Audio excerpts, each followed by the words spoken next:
Blessings, everybody. Welcome back to my channel, Raised in Faith. Today I am back with another prophetic word.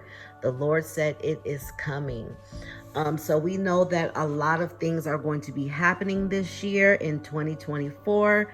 The Lord is going to be blessing his children while the enemy is trying to destroy.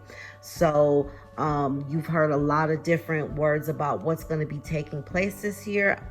We talked about Joe Biden. We talked about the president of China, the water situation. We've talked about the banking situation. Just a lot of different things are going on all at once. And so the other night I was sitting outside with my husband. We were just sitting in silence, and the Lord spoke to both of us, and he said, it is coming.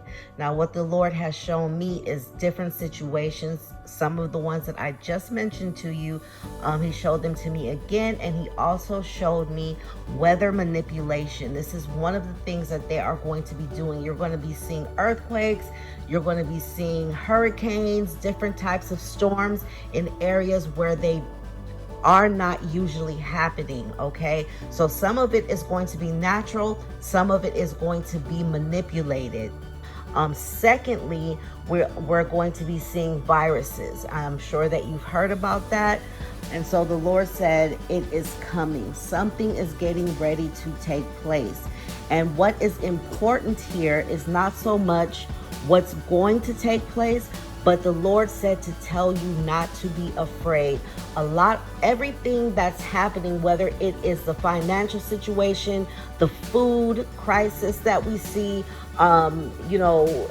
even them tampering with the food, all of those things are going to be taking place. So it's not really what it is, but it's how to handle it. And the Lord said to tell you not to be afraid. Do not worry or become anxious about what they are doing. What the Lord wants you to do is keep your eyes on him. And so in our home, we always, every single day declared, no sickness shall come nigh our dwelling. And nobody in our home had gotten sick. So this is important for you to do now.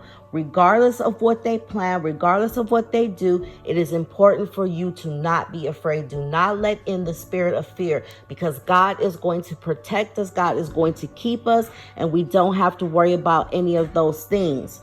What the enemy has planned and purposed is about to happen, but it does not mean that it can stop what God is doing. Just like my husband said on his word last night, it's going to be the best of times for some and the worst of times for others. So you have to be able to keep your eyes on the Lord, and also speaking. It is important to speak the word in your home. Speak it over your children. Speak it over yourselves. Speak the word in your home. Don't allow the spirit of fear to come in, regardless of what you see or regardless of what they bring in, because fear dominates and it paralyzes, and it doesn't allow you to hear clearly, and it hinders you from getting direction from the Lord.